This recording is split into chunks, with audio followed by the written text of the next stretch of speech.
Hi, this is Jane Gardner, and welcome. I hadn't planned to be broadcasting today, so I'm in my unbusinesslike attire. But I realized that I haven't finished off one of my trainings, so I've got to do a couple of trainings today.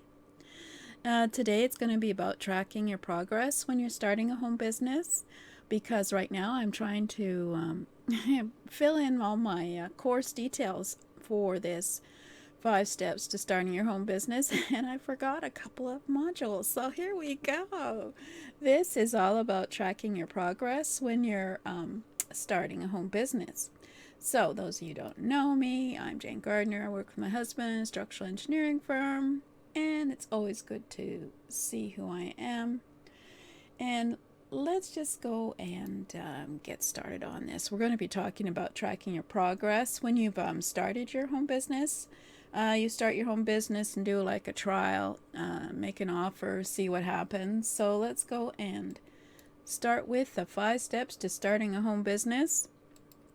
There are many moving parts, and I forgot a couple, so we're going to be doing them today.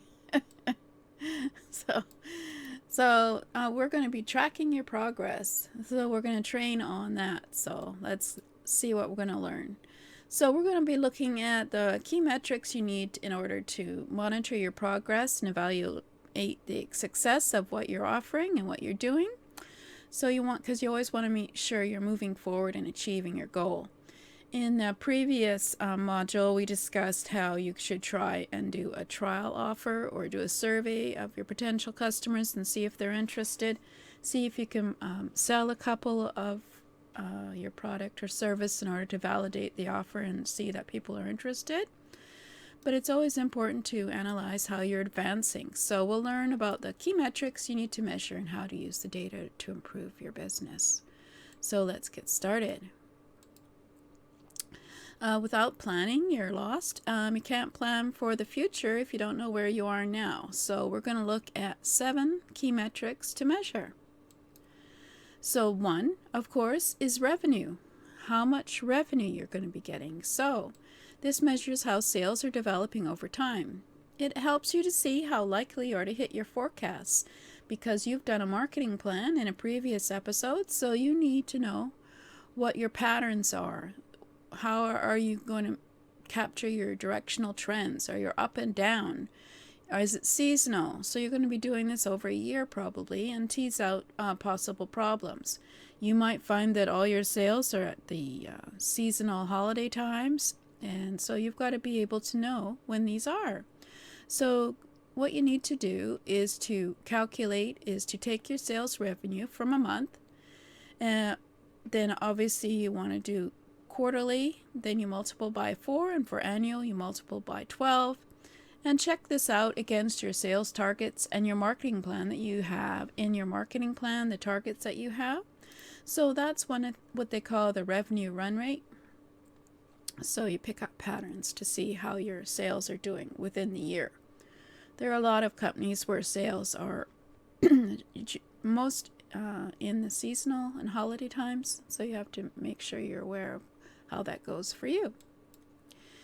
And then you've got to look at your average revenue per user. So you want to see how much a customer usually spends with you. So you divide your total revenue by number of customers, either in a monthly or an annual time period. Depends which you're doing. If you're going to be looking at what you're doing in a month versus what you're doing in the year. So you've got to just figure out. It doesn't tell you about the quality of the sales. It doesn't tell you anything about how some customers are probably more valuable than others and spend more. You just need to look at how your sales break down by channel and customer type, so you can tease out trends and develop resources to optimize your income. And then you got to look at your customer acquisition cost, CAC, how much it costs you to attract each customer. So pick a specific time period, then divide your cost of marketing and sales by the number of customers you gained and see what is it going to be. For example, if you spend $1,000 to get 20 customers, your CAC is 50. A rising CAC can be a sign of trouble, but not if you've introduced a new product or service with much higher margins.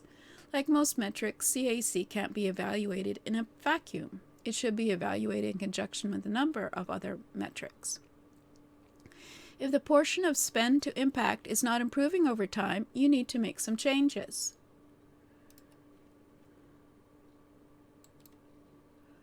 And then we're going to look at customer retention rates. This metric is the percentage of customers who stay with you and the percentage who leave over a given time period. It's particularly relevant if you offer a subscription model like a monthly membership or an annual service package. So subtract the number of new customers from your total customers at the end of a given period, then divide that number by the number of customers you started the period with. For example, if you started the month with 10 customers, gained 5 new, and lost 2, the calculation is 13 total customers at the end of the month. Then minus 5 equals 8, divided by 10 equals 0.8, or 80%. That means your retention rate is 80%. You kept 80% of your customers. The goal is to keep your retention rate as high as possible. And then you want to look at your customer lifetime value. You want a good customer is one whose value to your business will grow over time, both through their purchases and use of additional services, and through the quality referrals they provide. Hence, it isn't just your purchases that you take into account, you also add the value of their referrals. So, for example, the average annual sale of a customer is $5,000, the annual 5% growth rate, projected lifespan of one customer in years, maybe 10 years, direct revenue, number of referrals, number of how much revenue you receive from that customer, the value of the referral. Obviously, if the program is $5,000, then each referral is worth $5,000, and the total value of referrals and the lifetime value.